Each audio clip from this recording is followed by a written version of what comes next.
On est au domaine départemental de Restinclières pour une exposition qui s'intitule « Voyage au cœur de la nuit ». Et l'objectif de cette petite intervention, ça va être d'explorer les différentes facettes de ce monde nocturne et puis de comprendre aujourd'hui pourquoi il faut sauver ce monde nocturne, de quoi il faudrait le sauver et comment. Il y a quelques pistes déjà qui émergent dans des territoires comme le Parc national des Cévennes, qui a été pionnier en la matière. Et puis comment aujourd'hui arriver à concilier un petit peu des besoins de lumière pour les humains, pour sécuriser les biens, les personnes, les déplacements, pour rassurer, pour permettre le développement économique des territoires. Mais on se rend compte aujourd'hui qu'on a également des besoins d'obscurité. Nous, humains, mais également tout le monde non humain, tout le vivant non humain a des besoins d'obscurité. C'est important de sauver la nuit parce que nous avons fondamentalement besoin d'une relation expérientielle à l'obscurité. Et aujourd'hui, la nuit est mise en danger par la lumière artificielle nocturne. On est aujourd'hui face à ce que les astronomes dénonçaient dès les années 1950-1960 comme une pollution lumineuse.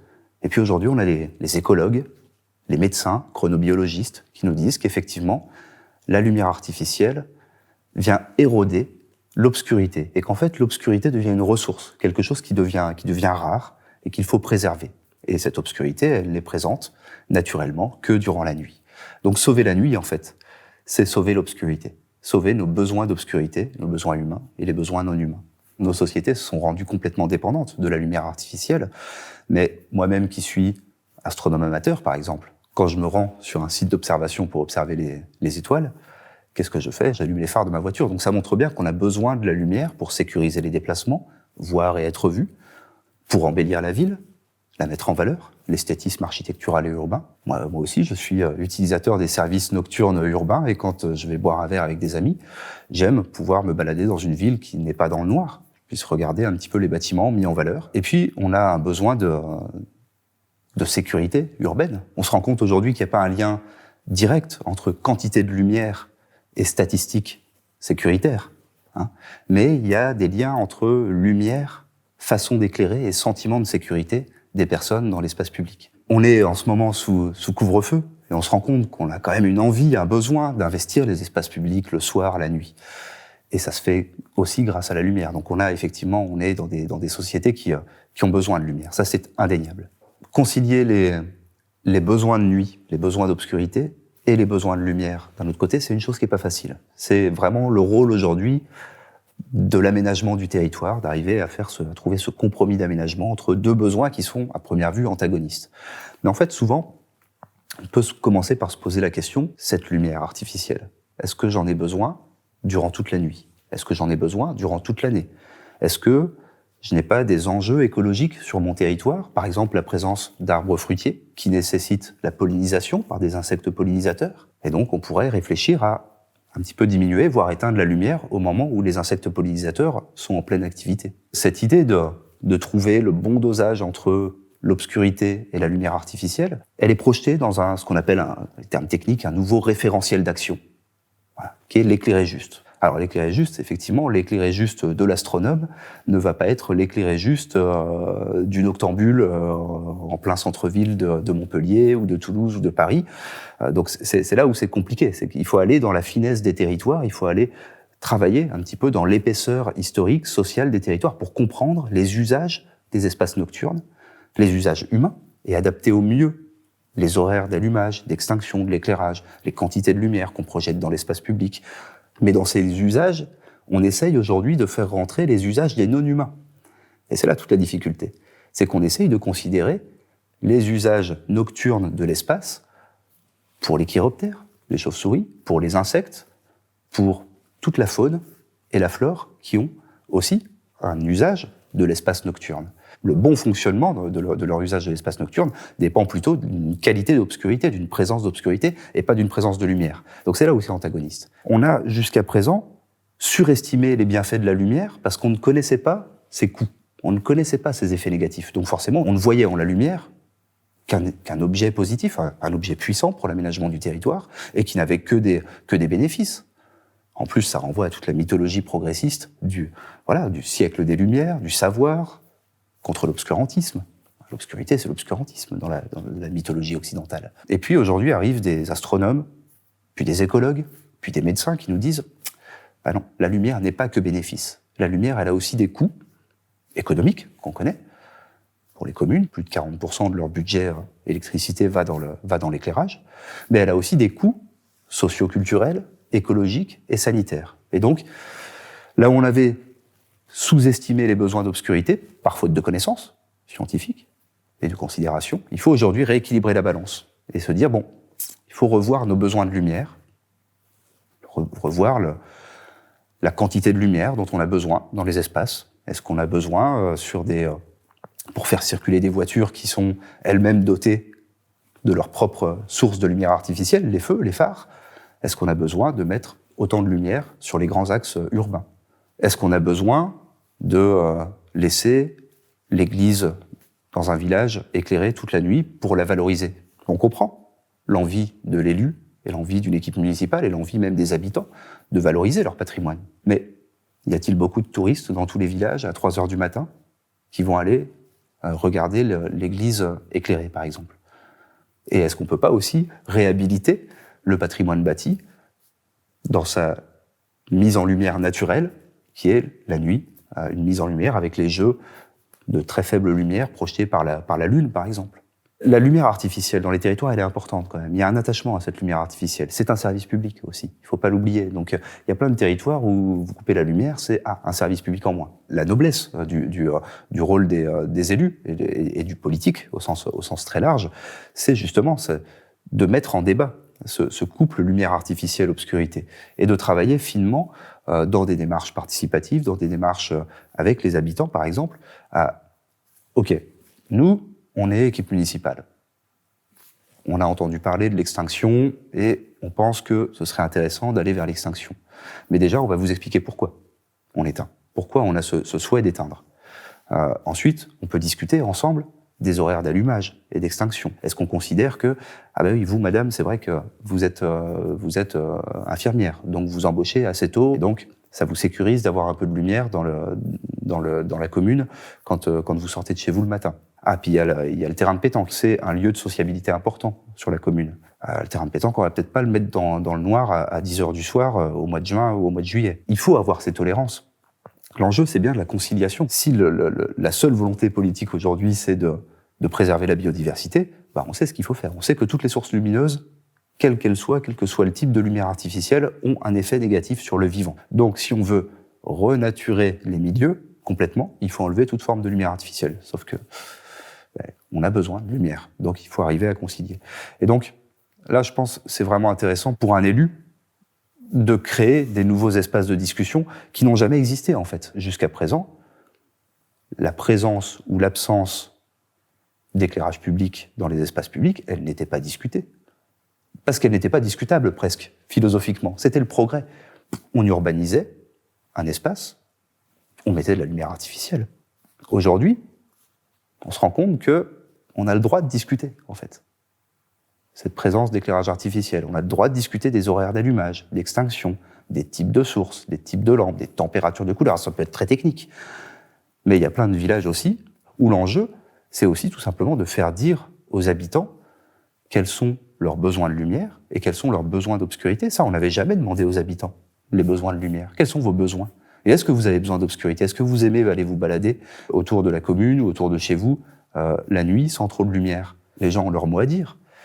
Est-ce que tel type de lumière est trop agressive ? Est-ce que vous préférez plutôt une lumière jaune-orangée, comme on avait l'habitude ? Ou est-ce que vous voulez la nouvelle technologie LED, qui permet de maîtriser très finement les horaires d'allumage, les horaires d'extinction, la photométrie, la distribution du flux lumineux dans l'espace est beaucoup mieux maîtrisée aujourd'hui avec les derniers modèles de luminaires, mais il y a des gens qui vont vous dire « Ah bah oui, mais ça agresse quand même encore un peu les yeux. » Donc finalement, la bonne vieille ampoule sodium basse pression ou sodium haute pression, c'était pas si mal.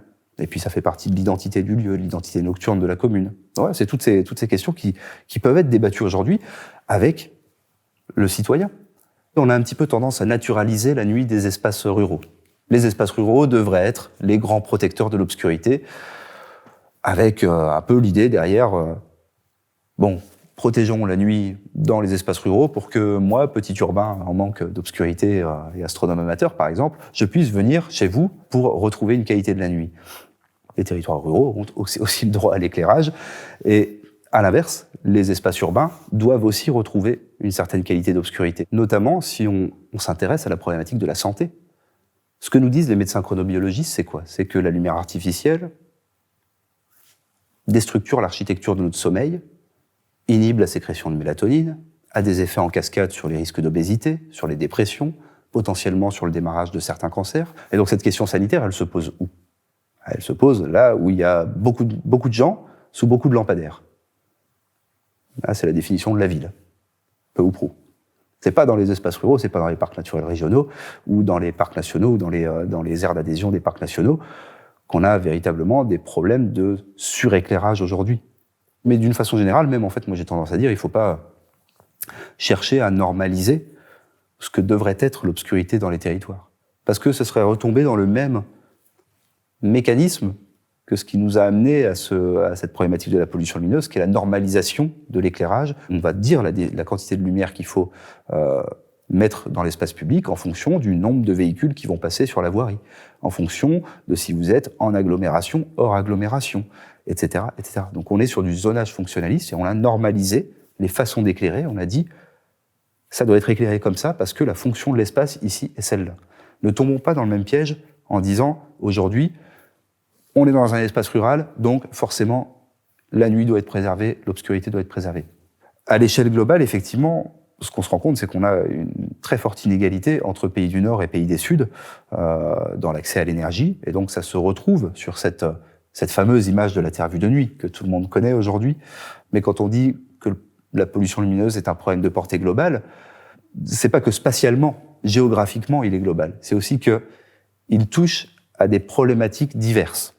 On l'a dit tout à l'heure, la question de la pollution lumineuse renvoie à la problématique des économies d'énergie, à la problématique des économies budgétaires, renvoie à la problématique de la préservation de la biodiversité, renvoie à la problématique de la santé et du bien-être dans les territoires, renvoie à la problématique de nos expériences de nature et d'un syndrome d'amnésie environnementale générationnelle, quand on a aujourd'hui des enfants qui s'imaginent qu'un ciel rempli d'étoiles, ça n'existe pas, ou ça n'existe que dans les dessins animés, ou voilà, que sais-je. C'est en ça que c'est un problème de portée globale. Mais l'accès à l'éclairage artificiel reste un enjeu de développement pour de nombreux pays aujourd'hui. Je pense qu'il faut bien se garder de notre position de pays du Nord, qu'avons un trop-plein d'éclairage, de donner des leçons. Il y a un vrai enjeu de développement pour eux d'avoir accès aujourd'hui à l'énergie électrique, de développement économique. Hein. Et puis il y a des problèmes très pratiques. Un gamin qui rentre de l'école à 19-20 heures dans certains pays, il aimerait bien pouvoir faire ses devoirs avec un peu de lumière artificielle. Donc il y a l'éclairage public, mais il y a aussi l'accès à l'éclairage domestique. Et puis la sécurisation des espaces en matière d'éclairage public. En fait, il y a les mêmes besoins que ceux qu'on a nous dans nos pays. Mais tout l'enjeu est pour eux de ne pas passer cette espèce de seuil du trop-plein. Voilà, comme nous, on a pu le passer. Donc là, il y a des effets d'apprentissage à avoir, et ils vont se faire, ces effets d'apprentissage. Et de qui s'est saisi de ce problème? Qui a porté ce problème dans l'espace public en premier? Ce ne sont pas les écologues, ce ne sont pas les médecins, encore moins les géographes, hein, ça c'est sûr. Ce sont les astronomes professionnels, initialement, dans les années 1950, 60, 70 aux États-Unis. Ils se sont saisis d'un nouveau bien environnemental, en fait, le ciel étoilé, dont ils avaient vraiment besoin, parce que quand on est astronome professionnel, c'est l'objet de votre travail. Si vous ne voyez plus le ciel étoilé, vous n'avez plus de travail. Et ils ont demandé aux élus de légiférer pour revoir l'éclairage, revoir les façons d'éclairer. Et tout simplement, à l'époque, ça consistait essentiellement à mettre des abat-jours sur les lampadaires. Voilà, parce que c'est de là qu'est partie la mobilisation, du milieu de l'astronomie professionnelle. Mais très vite, les astronomes professionnels, pour des raisons plus liées à la qualité du ciel, du point de vue climatique, à la disponibilité du ciel, et puis avec l'envie de monter en altitude pour diminuer l'épaisseur d'atmosphère qu'on a au-dessus de la tête, au-dessus de l'observatoire, ils vont partir dans la cordillère des Andes, voilà, ils vont s'extraire des pays et des grandes zones urbaines et urbanisées. Et donc, en fait, c'est les astronomes amateurs qui vont prendre le relais. Et ça va diffuser comme ça va passer dans les années 70-80 des États-Unis jusqu'en Europe. Et ça arrive en Europe avec des clubs d'astronomie amateur qui connaissent ce problème. Parce que quand on est astronome amateur, on n'est pas professionnel. On ne peut pas partir à 6000 km pour installer son observatoire sous un meilleur ciel. On a installé son observatoire l'observatoire de la Société astronomique de Montpellier, par exemple, on l'a installé au lac des Pises, pas très loin de Montpellier, pour pouvoir y aller le vendredi soir après le boulot, y passer le week-end, faire ses observations, et puis revenir, être de retour le dimanche soir ou le lundi matin à Montpellier pour bosser. Et donc on n'est pas loin du front d'urbanisation. Et le problème de l'extension des halos lumineux, dans les années 50, 60, 70, il touche aussi nos villes en Europe. Et donc, on a ces astronomes amateurs qui vont se saisir du problème et le porter, et dire « Attention, on perd notre ciel, on perd le ciel étoilé ». Et ici, on a un acteur historique à l'échelle nationale, qui est Jean-Marie Lopez, alors président de la Société astronomique de Montpellier, qui va souvent au lac des Pises, qui sait ce qu'est un ciel magnifique au cœur du parc national des Cévennes, mais qui sait aussi les effets délétères de la lumière artificielle sur la qualité de ce ciel, et qui s'inquiète de la qualité de ce ciel. Et il va s'organiser, il va contacter des personnes, des astronomes professionnels, et puis il va surtout essayer de rallier à lui d'autres collègues astronomes amateurs, pour essayer de s'organiser, faire ce qu'on appelle en sociologie une coalition de causes. Alors ce qui est intéressant, c'est qu'il a bénéficié de ce qu'on appelle des fenêtres d'opportunité politique. Les élus commencent à y porter attention quand se présente la question des économies budgétaires dans les territoires, et puis des économies d'énergie. On est dans les années, tout début des années 2010. Le Grenelle environnement est passé par là, il a installé la problématique aussi. On est entre 2005 et 2010. Voilà.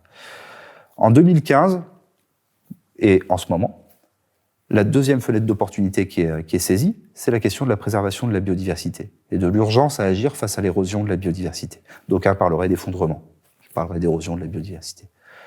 Voilà. Là, c'est la deuxième, et c'est celle qui fait s'installer dans les territoires la question de la trame noire. La trame noire, c'est un outil écocentré, c'est-à-dire qui vise à la préservation de la continuité des habitats naturels pour les espèces vivantes. Donc c'est bien une problématique de biodiversité et d'écologie. Une citation qui illustre bien mon rapport à la nuit ou ce que j'aime dans ce sujet. Bon, quand on me demande une citation, je peux pas m'empêcher de sortir du Saint-Exupéry.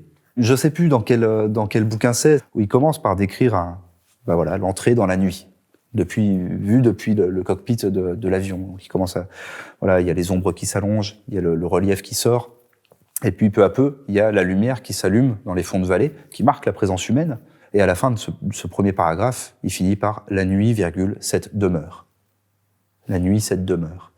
Alors la demeure, ça renvoie à l'habité, qui est une notion chère aux géographes. L'habité humain. Hein, comment on organise l'habité humain, comment on organise nos sociétés pour qu'elles habitent et qu'elles cohabitent dans les territoires avec aussi l'habité non humain.